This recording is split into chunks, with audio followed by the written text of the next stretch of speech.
자, 오늘은 131페이지입니다. 131페이지 보시면 동산과 부동산이 나와 있죠. 우리가 동산과 부동산의 개념은 저번 주 했어요, 그죠? 토지와 그 정착물이 부동산이고 그 부동산이 아닌 나머지 물건들은 다 뭐예요? 동산이다. 이거 좀 기억해 두시기 바라고. 그 의 밑에 보시면 1번 공시 방법의 차이가 있어요. 동산은 인도내지 점이고 부동산은 등기고 시효 취득 요건도 차이가 있는데 요것도 우리가 뒤에서 할 거고, 그 다음에 3번 공신의 원칙 인정 여부도 이것도 차이점이 있어요. 근데 요 1번, 2번, 3번은 물권법에서 아주 자세하게 할 부분이고 시험에 잘 나오는 부분이기 때문에 일단 이거는 뭐죠? 넘어가고요. 그 다음에 2번 부동산 해가지고 입법례가 나오는데 남의 나라 법까지 신경 쓸 필요는 없고요. 2번 토지의 개수 해가지고 나오는 것은 특별한 것은 아니고 결국 뭐냐면 토지라는 것은 물리적으로는 다 붙어 있는데 지적법에 따라서 구획된 땅을 우리가 필지라고 하고 그 필지가 뭐죠? 한 개의 토지가 된다, 이런 얘기죠. 그 다음에 이제 3번 해가지고 부동산 중 토지 일부로서 토지와 함께 거래되는 것이 나와 있는데 한번 쭉 읽어보실 거고 중요한 건 아니고요. 넘겨보시면 관련 판례도 해당 부분에서 볼 겁니다. 그다음 판례 밑에 보시면 4번 토지 정착물로서 토지와는 독립된 부동산인 것들이 있는데 가장 중요한 것이 뭐냐면 건물이죠. 그러니까 건물은 토지와 별개의 부동산입니다. 우리는 입법적으로 토지 등기부와 건물 등기부를 뭐죠? 따로 마련하고 있죠. 그죠? 따라서 건물과 토지는 별개의 부동산을 취급한다. 일단 기억하시고. 나머지 것들도 뒤에서 볼 것들입니다. 안 보셔도 되고. 그 다음에 우측에 보시면 포랑 문제도 우리가 물권법에서 볼 거죠. 그 다음 우측 하단에 보시면 주물하고 종물이 나오는데 요걸 좀 설명을 좀 드려야 돼요. 이 주물 종물이. 우리가 이제 좀 조심할 게 있는데 결합이 됐어요. 달라붙었는데 만약에 이것이 구조상 이용상 독립성이 없다면, 다른 말로 하면 분리할 수가 없다면 이걸 우리가 뭐라 그러냐면 부합물이라고 하고요. 독립성이 있습니다. 분리할 수가 있어요.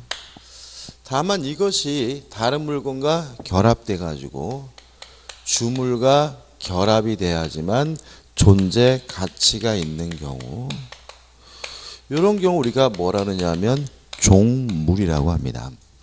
예를 들어서 자동차가 있습니다. 자동차가 있는데 이 자동차에 뭐가 달려 있냐면 타이어가 달려 있다라고 한번 생각을 해보고, 그 다음에 제가 유리에 썬팅이 안 돼 있는데 썬팅을 제가 스스로 하고 싶어서 썬팅지를 사러 갔더니 비닐으로 돼 있더란 말이죠. 그죠? 비닐을 사다가 요걸 뭐죠? 유리에다 뭐죠? 붙였어요. 썬텐지. 그러면 둘 다 자동차에 뭐예요? 결합되어 있는 건 마찬가지죠. 그죠? 근데 문제는 요 자동차에 결합된 썬텐지는 이제 더 이상 뭐 할 수 없어요? 분리할 수 없죠. 분리하면 어떻게 해요? 다 찢어져 버리니까요. 이런 것들은 이제 뭐가 되냐면 부합물이라고 해요. 근데 이 자동차 타이어는 분리할 수가 있어요. 근데 문제는 이 자동차 타이어는 뭐에 달라붙어 있어야지 존재 가치가 있는 거죠? 자동차와 달라붙어 있어야지만 존재 가치가 있고요. 이런 물건을 우리가 뭐라 하냐면 종물이라고 하는 거죠. 그죠? 그래서 우리가 이 부합물에 대해서는 우리가 물권법에서 자세히 배울 거고요. 오늘 일단 뭐부터 보냐면 종물부터 보는데 내용은 간단합니다. 자동차를 팔면요, 무엇도 쫓아가요? 타이어도 쫓아가는 거죠. 그죠? 당연한 얘기입니다. 근데 타이어만 빼서 팔 수 있죠. 그죠? 다시 말하면 또 만약에 특별한 경우에는 자동차만 팔고 타이어는 못 판다. 이것도 뭐죠? 가능하겠죠. 그죠? 그죠? 그죠? 진상이라 그러겠지만, 그죠? 자, 그럼 보자고요. 고점은. 100조 나와 있죠? 1항. 물건의 소유자가 그 물건의 상용, 이 상용이라는 말은 뭐냐면 일상적인 이용 이런 말이죠. 일상적인 이용에 제공되기 위하여 자기 소유인 다른 물고 이에 부속하게 한 때 그 부속물은 뭐죠? 종물이고요. 종물은 뭘 생각하시면 된다고요? 자동차 타이어를 생각하시면 돼요. 근데 중요한 것이 2항인데 종물은 주문의 처분에 따른다. 다시 말하면 자동차가 팔리면 무엇도요? 타이어도 쫓아가는 것이 뭐예요? 원칙인데 요 100조 2항은 임의 규정이에요. 따라서 강행 규정이 아니기 때문에 특약으로서 뭐 할 수 있어요? 배제할 수 있다. 따라서 원칙적으로 주물이 팔리면 무엇이요? 종물이 쫓아가긴 하지만 특약 등으로 종물을 따로 분리해서 처분할 수 있다는 거 기억해 두시면 되고요. 넘겨보시면 이런 얘기가 나와 있죠. 요건해 가지고 1. 주물 자체의 경제적 효용에 직접 이바지할 것. 2. 종물과 주물과 장소적으로 밀접한 위치에 있을 것. 이게 1번과 2번을 합치면 요겁니까? 주물과 결합돼야 존재 가치가 있을 것. 이런 의미고. 그 다음 3번. 종물은 독립한 물건일 것이라는 말은 뭐 되면 안 된다는 말이죠. 부합되면 안 된다. 그죠? 다시 말하면 분리가 어떻게 해요? 가능해야 되고요. 그 다음에 4번. 주물과 종물은 모두 동일인 소유자에 속해야 됩니다. 이게 뭐죠? 원칙입니다. 그 다음에 2번 해가지고 판례가 종물로 인정하는 것이 있는데 가장 문제가 되는 것은 뭐냐면 부합물과 종물을 구별할 수 있으면 되는 거예요. 이 부분요. 자, 한번 생각해 볼게요. 가끔 시험에 나오는데 주유소가 있습니다. 주유소 앞에 주유기가 이렇게 있어요. 그 다음에 주유기에서 기름이 나오려면 눈에 보이지는 않지만 땅속에 뭐가 있겠습니까? 유로 저장 탱크가 있겠죠. 그죠? 그러면 유로 저장 탱크는 분리할 수 없는 거예요. 왜냐하면 이거를 땅속에서 파내면 뭐가 없어요? 존재 가치가 없는 거잖아요. 다 망가지는 거잖아요. 그죠? 따라서 이것은 뭐가 되냐면 종물이 아니라 뭐가 돼요? 부합물인 거죠. 근데 이 주유기는 뭐 하는 것이 가능해요? 분리하는 게 가능해요. 근데 문제는 주유기만 따로 띄어다가 어디다 세워놓는다 그래서 뭐가 나오는 건 아니에요? 기름이 나오는 건 아니고 반드시 무엇과 결합되어 있어야 되죠? 유료 저장 탱크와 결합되어 있으니까 이건 뭐가 돼요? 종물이 되는 거죠. 그죠? 이해되시죠? 그죠? 그래서 2번 보시면 주유소의 주유기는 어쩌고 저쩌고 저쩌고 해가지고 종물이다 이런 말이 나오고 비교 판례 보시면 주유소의 지하에 외설된 유료 저장 탱크는 어쩌고 저쩌고 해가지고 부합되었다. 뭐죠? 부합물이 되는 거죠. 그죠? 기억하시고 그 다음에 3번은 최근에 시험 문제 나와 있는데 자, 이건 뭐냐면 횟집 앞에 있는 수족관이에요. 이 수족관이라는 것은 반드시 무엇과 같이 있어야 돼요?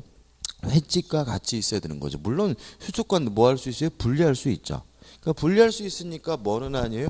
부합물은 아니지만 반드시 횟집과 함께 있어야지만 존재 가치가 있으니까 뭐가 되는 거죠? 종물이 되는 거고요. 그 다음에 4번 해가지고 뭐 보관 장소 창고나 또는 연탄 창고 공동 병소 이런 것들은 다 뭐죠? 종물로 평가된다는 거 좀 주의하시기 바랍니다. 효과 다시 보시면 1번 주물이 팔리면 무엇도요? 종물만 쫓아가는 것이 원칙이지만 이 규정은 강행 규정이 아니라 뭐죠? 임의 규정이기 때문에 특약으로서 종물만 따로 처분할 수 있다는 것 정도만 기억해 두시면 됩니다. 끝이죠? 그 다음에 이제 우측에 이제 5번에서 뭐가 나오냐면 과실이 나와요. 요건 제가 항상 이렇게 한자로 쓸 거예요. 왜 한자로 씁니까? 고의 과실할 때 그 과실하고 뭐죠? 다르니까 이죠. 그래서 한글로 쓰는 과실은 알 수 있는데 모르는 거. 한자로 쓰는 과실은 뭐죠? 요건데 요 과실의 개념에 대해서 물건의 용법에 따라서 수취하게 되는 이익 이렇게 기억하면 또 이게 뭐죠? 어려워요. 그래서 우리는 어떻게 기억할 거냐면 불로 소득을 말한다. 다시 말하면 노력을 기울이지 않고 얻게 되는 소득을 통칭으로 뭐라 그러냐면 과실이라고 하는데 요 불로소득인 과실이 두 가지가 있어요. 천연과실. 제가 사과나무를 가지고 있습니다.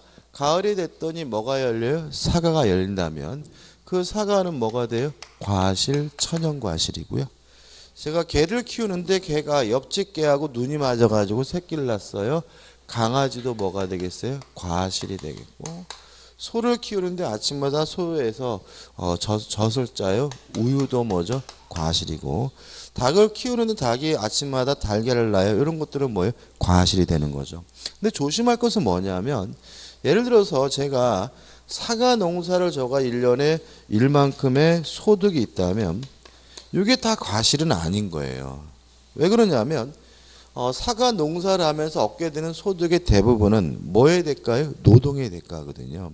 그래서 결론적으로 요 1년 소득 중에서 과실로 평가될 수 있는 것은 별도의 노력을 기울이지 않아도 얻게 되는 기본적 소득만 뭐가 되는 거죠? 과실이 되고요. 노동의 대가는 뭐가 아니에요? 과실이 아닌 거죠. 그 다음에 또 법정 과실해가지고 법률 규정에 의해서 인정되는 불로소득이 있는데 가장 대표적인 것이 이자죠. 돈을 빌려줬는데 아무 짓도 안 했는데 뭘요? 이자를 준다. 차임, 치료 이런 것들로 대표적인 뭐예요? 불로소득이니까 뭐가 돼요? 법정 과실이 되는데 그럼 여기서 우리가 월급은 임금은 과실이 아니죠. 왜? 임금은 뭐가 아니에요? 불로소득이 아니니까요. 그 다음에 가장 문제되는 것이 뭐가 있냐면 주식 배당금이 과실이냐 이게 좀 문제가 돼요. 왜냐하면 주식 배당금은 가만 놓고 보면은 아무 짓도 안 하는데 주니까 뭐예요? 과실처럼 느껴지기도 하는데 솔직히 주식을 투자한다는 건 쉬운 일은 아니잖아요. 그죠? 어떻게 보면은 위험의 대가고 노력의 대가인 것으로 볼 수 있기 때문에 이렇게 보면 뭐가 아니에요? 과실이 아닌 거고요. 일반적으로 주식 배당금은 뭐로 보지 않냐면 과실로 보지 않아요. 그래서 우리가 애매한 건 뭐예요? 주식 배당금 요거 하나 뭐가 아닙니까? 과실이 아니다. 노력의 대가로 보고 있다는 거 주의하시기 바라고. 교재 보시면은 우측에 중간에 판례가 나와 있어요. 이 판례는 뭐냐면 국립공원 입장료가 과실이냐 요 문제예요. 만약에 국가가 국립공원으로 지정했는데 아무 짓도 안 하고 받는 거라면 이게 뭐가 돼요? 불로소득 과실이겠죠. 그죠? 그죠? 근데 그렇게 볼 수는 없는 거죠. 왜냐하면 국립공원을 유지하려면 뭐가 필요하죠? 비용이 필요하잖아요. 뭐 나무도 정리하고 길도 만들고 따라서 이 국립공원 입장료라는 것은 노력의 대가인 것이지 뭐가 아니에요? 불로소득이 아니기 때문에 과실이 아니라는 것이 우리 판례 입장이다. 이거 하나 좀 기억해 두시고요. 그 다음에 우측 카드는 이제 3번 해가지고 과실에 기속해가지고 천연과실의 수치권자가 나오는데 이것들을 외울 건 아닌데요. 왜 그러냐면 해당 부분에서 보게 되면 이제 알게 되는 것들인데 조금 주의할 게 있어요. 소유자, 선의 점유자, 지상권자, 과실수치권이 있고요. 자세한 건 해당 부분에 볼 건데 매도인인데 이 매도인은 이것도 나중에 자세하게 해야 되는데 매도인이라는 말에다가 화살표를 좀 쭉 해가지고 인도, 전 이렇게 좀 메모해 두셔야 돼요. 자, 왜 그러냐면 매매 계약을 하고 아직 인도하기 전이라면 매도인에게 과실수치권이 있고요. 이미 인도가 이루어졌다면 누가 과실을 수취하는 거냐면 매수인이 과실을 수취하는 거예요. 따라서 매도인은 언제까지만 과실수취권이 있어요? 인도 전까지만 과실수취권이 있다는 거 조심하시기 바라고.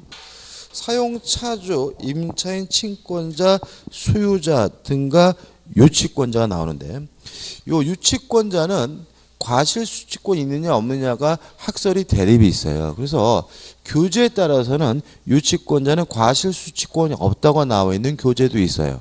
근데 통설은 과실수취권이 있다고 봐요. 그러니까 교재 나와 있는 것처럼 유치권자는 뭐가 있다고요? 과실수취권이 있다로 기억해 두시는 게 안전하고요. 질권자 그 다음에 저당권자가 나오는데 마지막으로 저당권자는 화살표 삑 해가지고 압류 필요. 그렇게 보세요. 다시 말하면 저당권자가 과실을 수취하려면 뭘 해야 되냐면 압류를 해야 돼요. 자, 이런 취지입니다. 자, 생각해 보세요. 제가 아파트를 가지고 있는데 은행에다가 저당권 설정하고 돈을 빌렸어요. 그리고 나서 그 아파트를 세를 줬어요. 그러면 월세 차임을 받는 사람은 저당권자인 은행이 아니라 집주인 누가 받는 거예요? 제가 받는 거죠. 그죠? 당연한 얘기입니다. 그죠? 따라서 그러면 저당권자는 과실수취권이 없느냐? 있다는 거죠. 뭘 한다면요? 압류를 한다면. 그래서 저당권자는 과실을 수취하기 위해서 요건이 필요해요. 뭐가 필요하다고요? 압류가 필요하다. 그죠? 그래서 두 가지만. 매도인은 언제까지만 과실수취권이 있습니까? 인도 전까지만. 저당권자가 과실수취하려면 뭐가 필요하죠? 압류가 필요하다는 건 꼭 기억해 두시고 이것도 해당 부분에서 자세하게 공부를 해야 합니다. 그 다음 넘겨보시면 주의해가지고 나오죠. 요 주의 부분은 일단은 안 보셔도 돼요. 이거는 해당 부분에서 보면 되고. 그 다음에 나번 새끼 돼지 사례가 나와 있는데 요것도 우리가 해당 부분에서 볼 거예요. 근데 이 새끼 돼지 사례에서 뭐가 나와 있냐면 양도담보가 나와 있거든요. 양도담보라는 것은 뭐냐면 소유권을 이전하는 방식으로 이루어지는 담보를 우리가 양도담보라고 하고요. 우리는 문제 풀 때 어떻게 푸냐면은 양도담보가 나오면 저당권으로 바꿔서 읽는 거예요. 그러니까 양도담보와 저당권은 글자 하나 안 틀리고 똑같은 것으로 취급하는 것이 우리 판례 입장이에요. 그래서 만약에 문제에서 양도담보가 나오면 뭐로 바꿔서요? 저당권으로. 그럼 똑같습니다. 자, 대지에다가 양도담보가 설정이 있는데 그 돼지가 뭘 낳았어요? 새끼를 낳았어요. 그럼 이 새끼는 누구 거냐? 결론은 이것입니다. 양도담보권자가 압류했다면 새끼 돼지는 누구 거가 돼요? 양도담보권자가 되고요. 압류하기 전이라면 누가요? 소유자에게 새끼 돼지의 소유권이 기속된다. 이런 취지가 되기 때문에 나중에 또 이것도 다시 한번 봐야 됩니다. 그 다음에 2번 법정 과실의 기속인데 존속기간 일수입니다. 다시 말하면 이자는 언제 받냐면 과실수취권이 있는 기간 동안 어떻게요? 받을 수 있다. 이런 의미고 그 다음에 3번 해가지고 사용이익도 뭐예요? 과실이에요. 자, 이런 취지입니다. 제가요 아파트를 소유하고 있어요. 근데 만약에 제가 그 아파트를 세를 두면 월세를 얼마를 받을 수 있냐면 100만 원을 받을 수 있는 상태예요. 근데 제가 세를 둔 게 아니라 지금 제가 살고 있어요. 제 아파트를. 그럼 저는 실질적으로 월세를 내고 있는 거예요? 안 내고 있는 거예요? 내고 있는 거죠. 왜냐하면 기회비용이잖아요. 제가 그 아파트에 살면서 100만 원의 수익을 얻을 수 있는데 그만큼 뭐 하는 거죠? 안 받는 거잖아요. 이걸 기회비용이라고 하고요. 따라서 결과적으로 제가 그 아파트를 살더라도 저는 실질적으로 뭘 내고 있는 거예요? 사용료를 내고 있는 겁니다. 따라서 그 사용료 하면 차임 내지 뭐예요? 지르잖아요. 따라서 사용이익도 뭐로 취급하게 되는 거죠? 과실로 취급하게 되는 거죠. 무슨 말 아시겠죠? 그죠? 다시 말씀드릴게요. 자, 우리가 남의 아파트를 사용하면 뭘 내야 돼요? 차임을. 차임은 뭐예요? 과실이죠. 남의 땅을 사용하게 되면 뭘 내야 돼요? 지료를. 지료도 뭐예요? 과실이잖아요. 결과적으로 남의 물건을 사용하게 되면 뭐 내든 안 내든 간에 그 이익만큼 뭘 갖게 되는 거예요? 과실을 수취하게 된다는 취지가 됨을 주의하시기 바라고. 그래서 실제로 우리가 주택관리 다 시험이기 때문에 조심할 것은 뭐냐 하면 과실하면 자꾸 사과나무에 사과가 떠올라요. 틀린 건 아닌데 근데 우리는 주택관리사 시험이니까 과실하면 뭐가 떠올라야 되냐면 차임이나 지료가 떠오를 필요가 있다는 거죠. 그래서 사용이익도 뭐로 취급합니까? 과실로 취급하게 됨을 주의하시기 바랍니다. 우측에 기본 예제 풀어볼게요. 물건에 관한 설명으로 옳은 것은 1번 법정 과실은 물건의 사용 대가로 받는 금전 기타 물건이다. 옳은 건 맞습니다. 그죠? 답은 뭐죠? 1번이고. 2번 분필 절차 없이 토지의 특정 부분에 대하여 저당권이나 전세권을 설정할 수 없으나 X예요. 왜냐하면 전세권은 토지 일부에도 설정하는 것이 가능합니다. 다시 말하면 우리가 방 한 칸 전세권 줄 수 있죠. 그것처럼 건물의 일부에도 설정할 수 있고요. 토지 일부에도 뭐 할 수 있죠? 설정할 수가 있고. 3번 천연과실은 수취한 권리 존속기간 일수로 비율로 취득한다. X예요. 존속기간 일수로 취득하는 것은 천연과실이 아니라 뭐죠? 법정과실이죠. 4번은 설명 안 드렸는데 정당한 권한 없이 타인의 토지에 정작 재배한 농작물은 명령 방법을 갖추지 않으면 토지 소유자에 속한다는 지문은 X입니다. 나중에 설명드릴 거고. 5번 주물 위에 설정된 저당권은 특별한 사정이 없는 한 저당권 설정 당시 종물에는 미치나 그 이후의 종물에는 그렇지 않다. X예요. 한번 생각해 볼까요? 이 자동차가 주물이잖아요. 그럼 이 자동차에다가 뭘 설정했냐면 저당권을 설정했어요.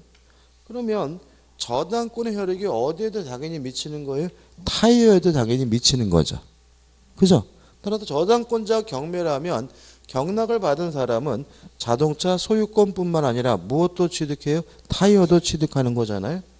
근데 문제는 저당권이 설정되고 나서 타이어를 교체할 수 있죠. 그잖아요. 그래도 저당권은 어디에 계속 그 효과가 미치는 거예요? 타이어에 그 효과가 미쳐야죠. 다시 말하면 이 타이어가 저당권 설정 전에 장착된 타이어든 저당권이 설정된 후에 장착된 타이어든 저당권 효력은 당연히 어디에 미치는 거예요? 타이어에 미쳐야 되겠죠. 다시 한번 읽어볼까요? 5번 주물 위에 설정된 저당권은 특별한 사정이 없는 한 저당권 설정 당시 종물에는 미치나 그 이후의 종물, 무슨 말이죠? 저당권이 설정된 후에 장착된 타이어에는 그렇지 않다라는 지문은 뭐죠? X가 되고요. 답은 뭐죠? 1번이 되는 거죠. 2번 문제죠.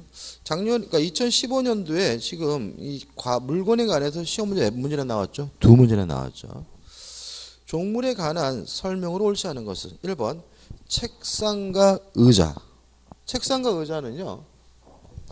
부합물도 아니고 종물도 아니죠. 그죠? 왜요? 아예 뭐 되지 않았어요? 결합되지 않았잖아요. 따라서 주택의 종물이 아니다. 맞는 질문이죠. 2번 횟집으로 사용할 점포 건물에 거의 붙여서 생선을 보관하기 위한 신축한 수족관 건물. 아까 말씀드렸죠? 종물입니다. 따라서 점포 건물의 종물이 아니다. X고요. 답은 뭐죠? 2번이죠. 3번 종물은 주물로부터 독립한 물건이면 되고 이 말은 뭐죠? 부합되면 안 된다는 뜻이고요. 반드시 동산일 필요는 없다라는 말은 부동산일 수 있단 말이니까 맞죠. 4번 건물의 대지가 아닌 다른 필지 지하에 설치가 아니라 뭐죠? 설치되어 있는 정화조는 그 건물의 종물이 아니다. 맞나요? 맞겠죠. 왜냐하면 다른 필지에 있는 정화조잖아요. 그죠? 다시 말하면 건물이 있고 건물이 있는 그 대지의 땅 속에 있는 것은 뭐예요? 부합물 내지 뭐가 되겠어요? 종물이 되겠지만 다른 땅에 있는 정화조까지 종물일 수는 없겠죠. 5번 종물에 관한 규정은 권리 상호간에도 유추적으로 될 수 있다. 맞습니다. 따라서 주된 권리가 처분되면 종된 권리도 쫓아가는 것이 원칙이기 때문에 답은 뭐죠? 2번이 되는 거죠. 그 다음에 넘겨보시면 이제 문제들이 나오는데 좀 미리 좀 말씀드릴 게 있는데 요 문제에 대해서 조금 미리 풀지 않는 게 좋을 수도 있어요.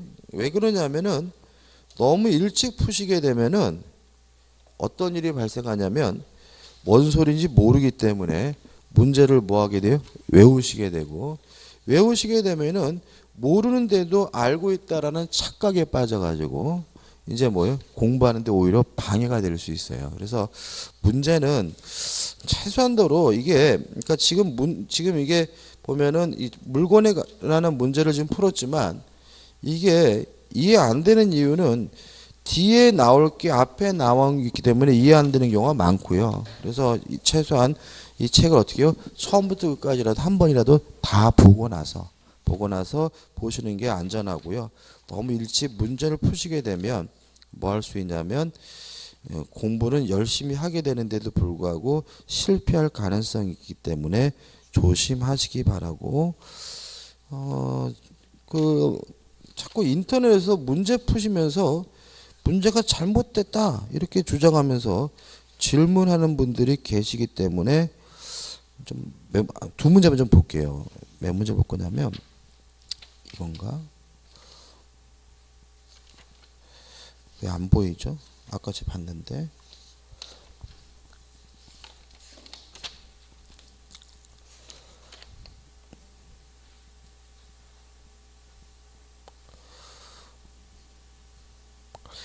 그 118페이지 문제 한번 잠깐 볼게요. 그죠? 118페이지 9번하고 10번 문제를 잠깐 볼게요.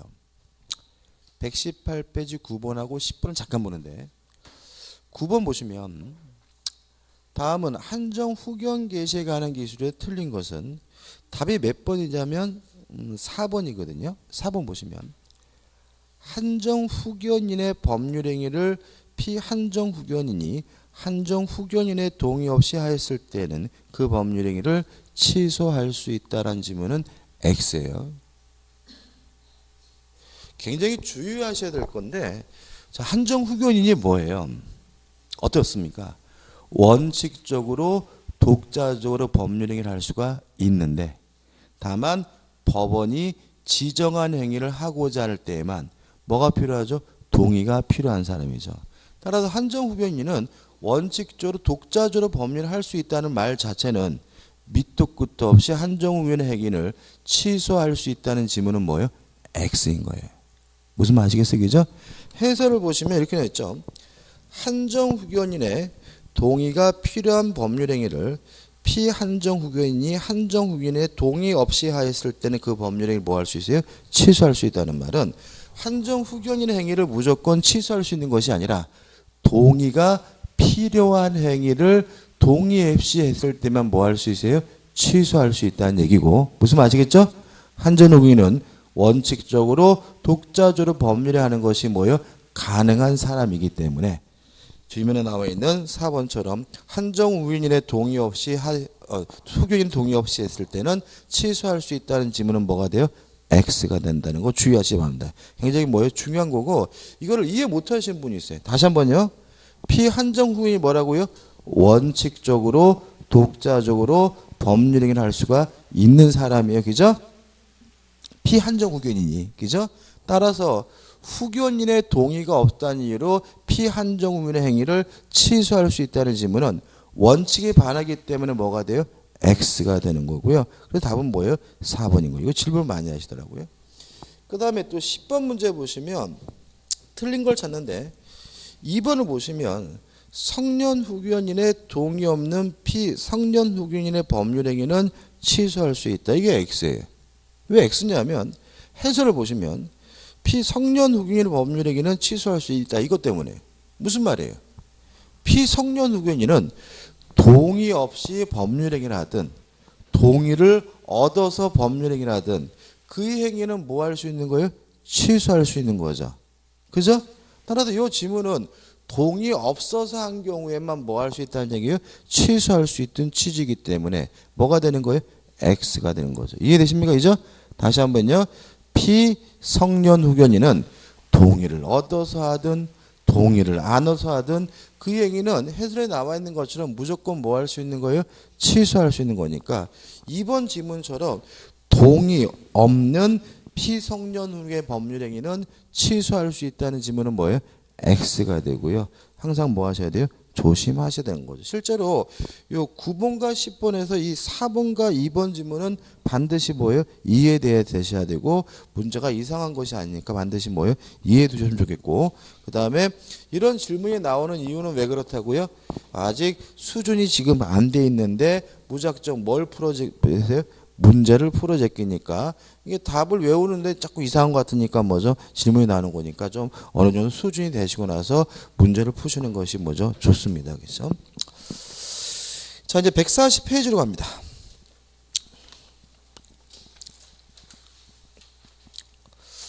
자, 140페이지 가시면 이제 제5장에서 뭐가 나오냐면 권리의 변동이 나와요. 이것도 굉장히 중요한데 시험에 많이 나오는 부분 들어가고 있는데요. 일단 권리 변동의 의의는 간단하죠. 권리가 발생되고 변경되고 소멸되는 것이 뭐예요? 권리의 변동이고요. 권리 변동의 모습에서 우측에 보시면 절대적 발생 원시취득, 맨 처음으로 권리를 갖게 되는 것은 원시취득이고요. 2번 상대적 발생 승계취득, 이미 누가 권리를 가지고 있고요. 누가 가지고 있는 권리를 넘겨받는 것은 뭐예요? 승계취득인데, 갑은 보시면 이 승계취득이 다시 뭐가 나와 있는 거죠? 이전적 승계와 설정적 승계가 나오는 거죠. 자, 이런 문제입니다. 갑이 A라는 건물을 가지고 있는데 을에게 팔았어요.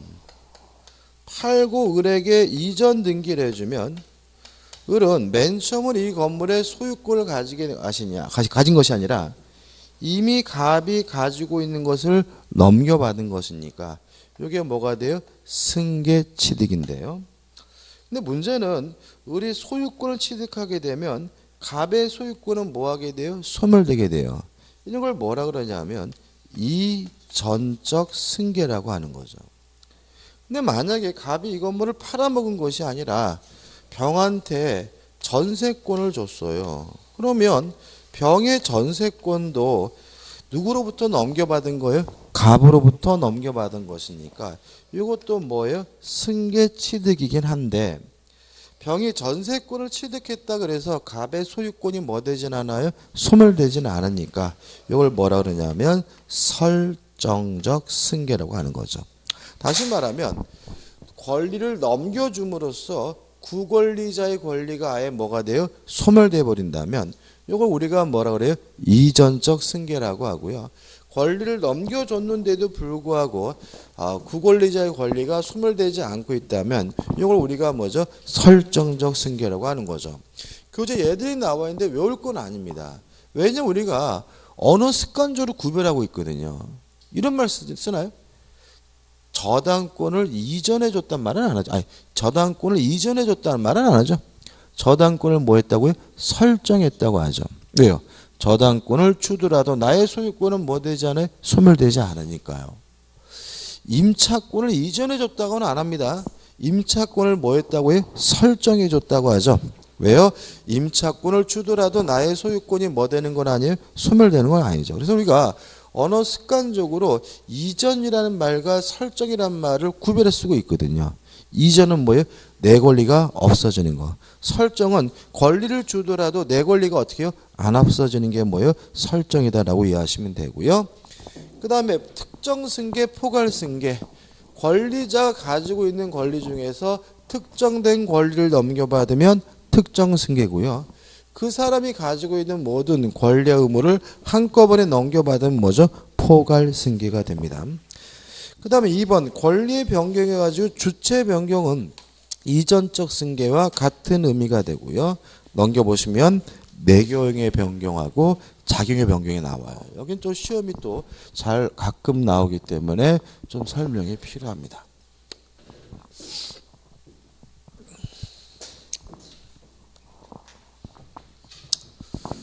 일단 내용의 변경은요.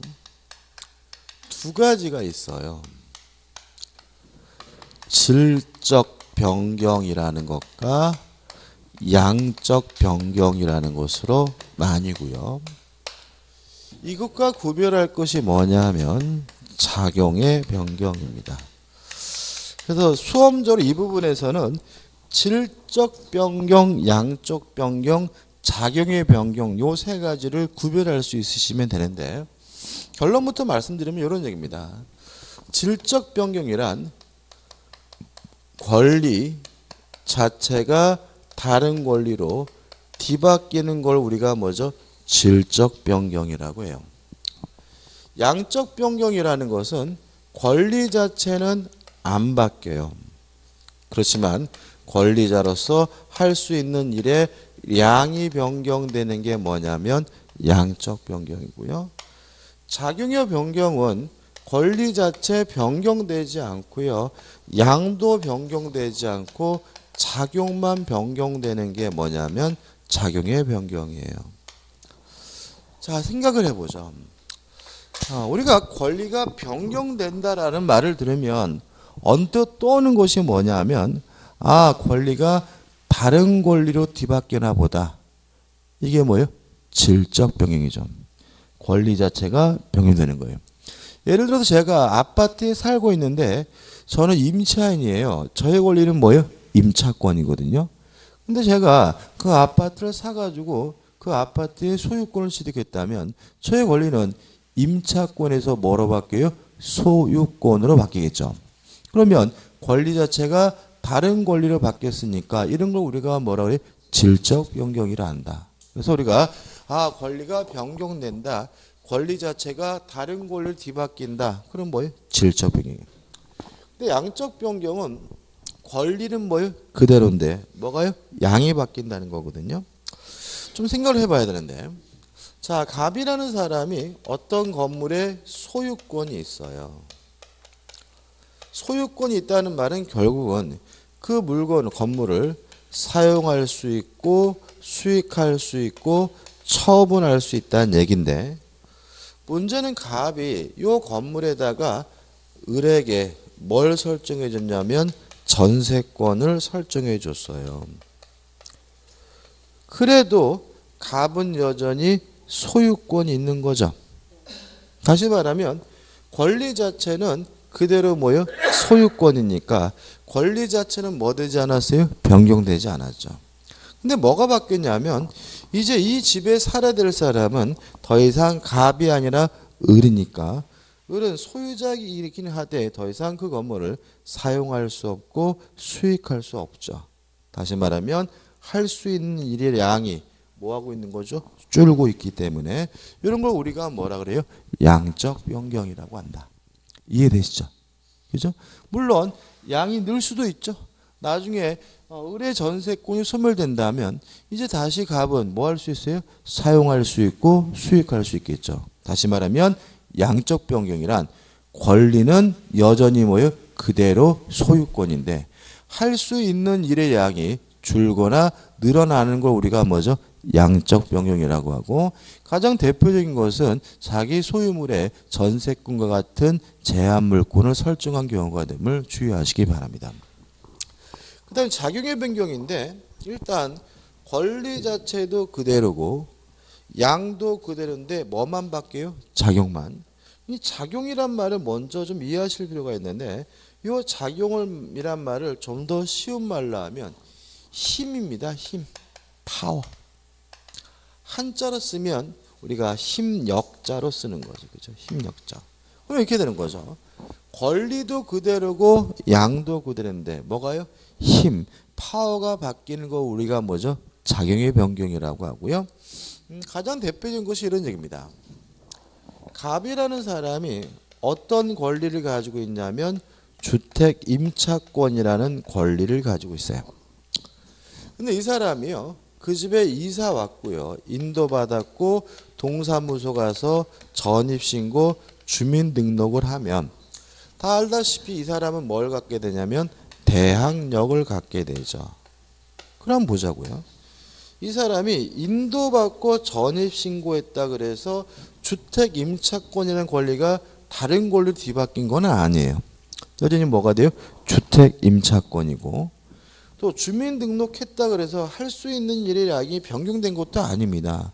일단은 주민등록 안 해도 그 집을 사용하고 수익할 수 있다는 점에서 뭐죠? 변함이 없는 거죠.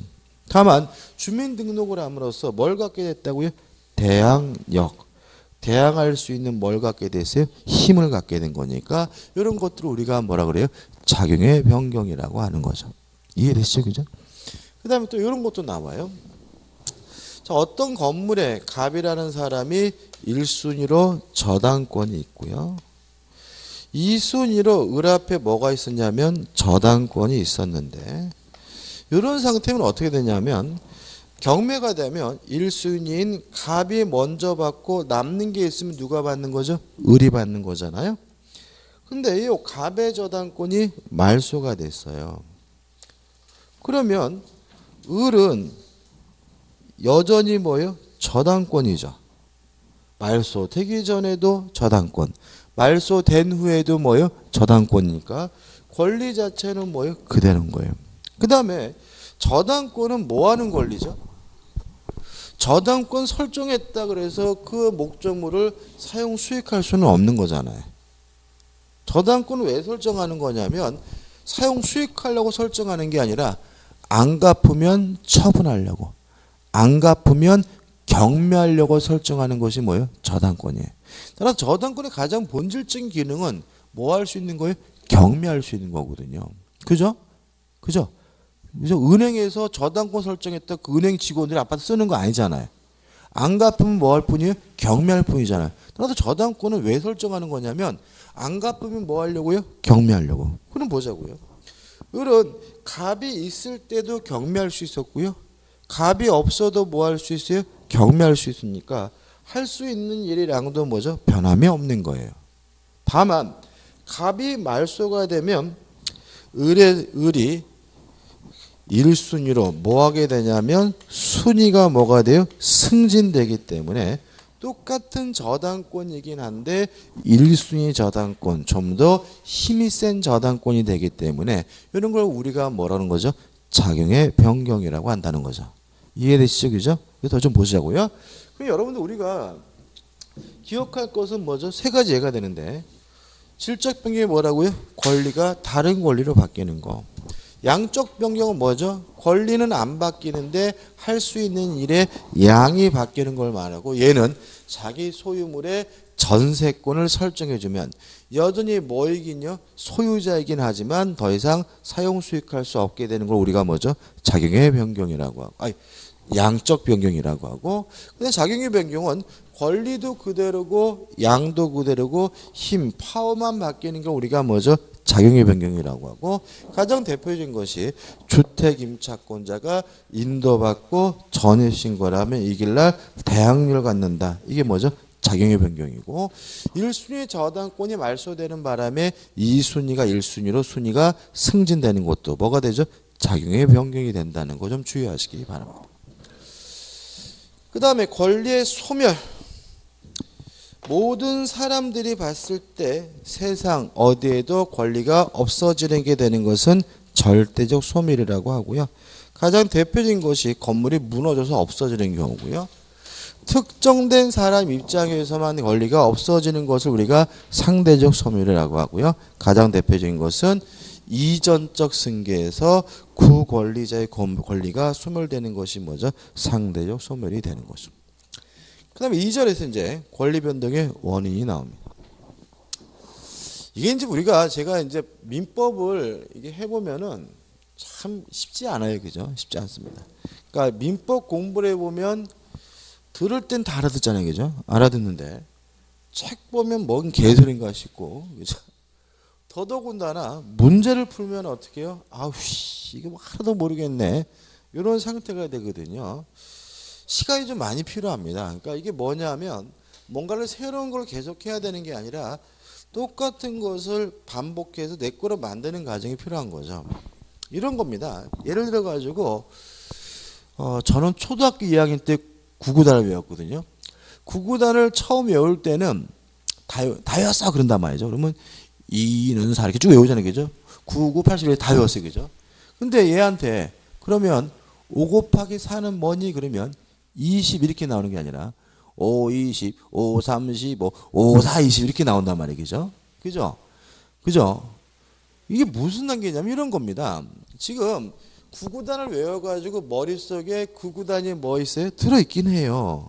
근데 문제는 5 곱하기 5 하면 25 이렇게 바로 튀어지 나오지 않고 그 5 곱하기 5가 25라는 게 튀어나오려면 뭐가 필요하냐면 힌트가 필요한 거예요. 5, 20, 5, 35, 5, 4, 20이라는 힌트가 있어야 5, 25가 튀어나오는 거거든요. 근데 그런 단계인데 문제는 뭐예요? 이런 애가 뭐 한 몇 개월 지나가지고 이제 또 물어보면 이제는 그 짓거리 안 하고 어떻게 해요? 25 이렇게 말을 하거든요. 그럼 이제는 뭐가 된 거냐면 이제는 앞에 힌트가 없더라도 5, 25라는 게 어떻게 튀어나오는 단계가 된 거잖아요. 그죠? 여기서 시사하는 바가 있는데 머릿속에 알고 있는 지식이라고 해서 바로 튀어나오는 게 아니에요. 뭐가 주어져야지만요. 힌트가 주어져야지만 튀어나오는 단계가 있는 거예요. 그래서 어떤 단계를 하냐면 공부를 처음 하게 되면 알아들어요. 근데 문제는 책 보면 몰라요. 근데 동영상 보고 들으면 또 제가 떠들면 힌트가 주어지니까 또 떠올라요. 그죠? 문제를 풀어봤는데 뭔 개수인지 하나도 모르겠어요. 근데 정답을 보고 따져보니까 아, 그 얘기있지 하고 떠올라요. 이건 어떤 단계냐면 머릿속에 있는 지식이 아직 완벽하지 않기 때문에 뭐가 주어져야지만요. 힌트가 주어져야지만 그 머릿속에 있는 지식이 나오는 단계거든요. 아이가 몇 개월 동안 뭐 한 거죠? 반복한 거거든요. 계속 똑같은 구구단을 뭐예요? 반복하니까 이제는 힌트가 없더라도 그 안에 있는 내용이 뭐 하게 되는 거예요? 튀어나오게 되는 거거든요. 그래서 우리가 그러한 단계가 필요해요. 그래서 알고 있다고 무조건 문제 맞추는 게 아닙니다. 그걸 자꾸 뭘 해서요? 반복을 해가지고 뭐가 주어지지 않더라도요. 힌트가 주어지지 않도록 이게 뭐죠? 팍팍 튀어나와야 되는데 이게 또 어려운 점이 있어요. 자, 지금 이제 중요한 부분으로 들어가고 있는데 이런 문제입니다. 가장 흔한 예가 갑이라는 사람이 A라는 건물을 가지고 있어요. 그래서 을에게 우리 집 살래라고 청약이라는 뭘 했냐면 의사를 표시했고요. 을이 그래 내가 살게 승낙이라는 뭘 표시했냐면 의사를 표시했어요. 그러면 이제 갑과 을은 뭐 한 거냐면 매매라는 계약을 체결한 거죠. 이렇게 매매라는 지금 갑이 가지고 있다는 말은 갑에게 소유권이 있고 자기 앞으로 등기하고 있다는 거죠. 지금 매매라는 계약이 체결됐으면 이제 을은 갑에게 뭘 주냐면 매매 대금을 지급하고요. 갑은 을에게 뭘 해주냐면 재산권을 넘겨준다. 이전 등기를 하게 되거든요. 지금 우리 지금부터 시작해서 이 한 가지 거래를 완성하려고 해요. 왜 그러냐면 우리가 앞으로 배우는 민법 총칙의 내용은 뭘 공부할 거냐면 의사표시라는 걸 공부할 거예요. 그래서 한 여러분하고 저하고 한 2주에 걸쳐서 계속해서 뭐예요? 의사표시 하다 끝나요. 이게 끝나면 이제 뭐가 끝나냐면 민법 총칙이 끝나고요. 그 다음 물권법 가서 뭐 하냐면 소유권이다, 지상권이다, 저당권이다, 등기다, 이전 등기다. 요거 하면 이제 뭐가 끝나냐면 물권법이 끝나고요. 그럼 채권법과 가서 실제로는 청약이다, 승낙이다, 계약이다, 매매다, 임대차다, 위임이다. 이런 거 하면 뭐가 끝나냐면 채권법이 끝나요. 그래서 요 얘기가 이 거래가 결국은 민법 전체의 내용을 다 담고 있는 거예요. 그래서 우리는 이제 민법을 공부를 시작해서 채권법까지 끝나면 뭐 하게 되냐면 한 번의 거래를 완성하게 돼요. 그래서 어떤 일이 발생하냐면 민법 총칙만 열심히 했다 그러면 요 거래의 일부만 공부한 거예요. 그렇기 때문에 문제가 안 풀려요. 책을 반 봤어요. 반 봤으면 50점 나와야지 이랬는데 모의고사 보면 20점밖에 안 나와요. 20점 빵점이에요. 왜 빵점이죠? 오지선다니까 확률상 몇 점은 확보하고 있는 거예요? 20점을 확보하고 있는 거거든요. 그러면 왜 절반을 봤는데 그래도 왜 빵점이냐? 왜냐하면 절반을 봤다는 말은 아직 한 번도 거래를 뭐 하지 못했다는 거예요? 완성하지 못했다는 거죠. 한 개 거래에 대해서 뭐예요? 일부만 공부하고 있는 상태니까 문제가 안 풀린다는 거예요. 그래서 아까도 우리가 물건에 대한 개념을 공부하면서 많이 넘어왔는데 왜 넘어왔냐면 거기서 시간을 지체할 수가 없어요. 왜냐하면 다른 부분에서 그 개념을 뭐 하게 돼요? 보충하게 되거든요. 그래서 민법은 끝까지 가야 한 번의 거래가 완성이 되는 거고요. 그래서 아까 반복한다는 말은 어떤 한 부분을 반복하시면 안 돼요. 전체를 뭐 해야 돼요? 두세 번 이상 반복을 해야 문제가 뭐 하게 되는 거예요? 풀기 시작하는 거고 교재가 어떻게 해요? 읽히게 되는 거예요. 그래서 전체를 한번 하기 전까지는 될 수 있으면 문제도 풀지 마시고요. 전체를 한번 하기 전까지는 교재가 안 읽힌다 그래서 뭐 하지 마세요. 괴로워하지 마세요. 어차피 나도 모르고 남들도 다 똑같은 상태이니까 인내를 가지고 어디까지 다 가야 돼요? 끝까지 다 가야 우리가 되는 거죠. 그죠? 그래서 실제로는 첫 번째 기본서를 볼 때는 기초를 잡는다라고 생각하시면 돼요. 실제로 실력이 결정되는 때는 언제냐면 두 번째 기본서를 볼 때가 제일 중요해요.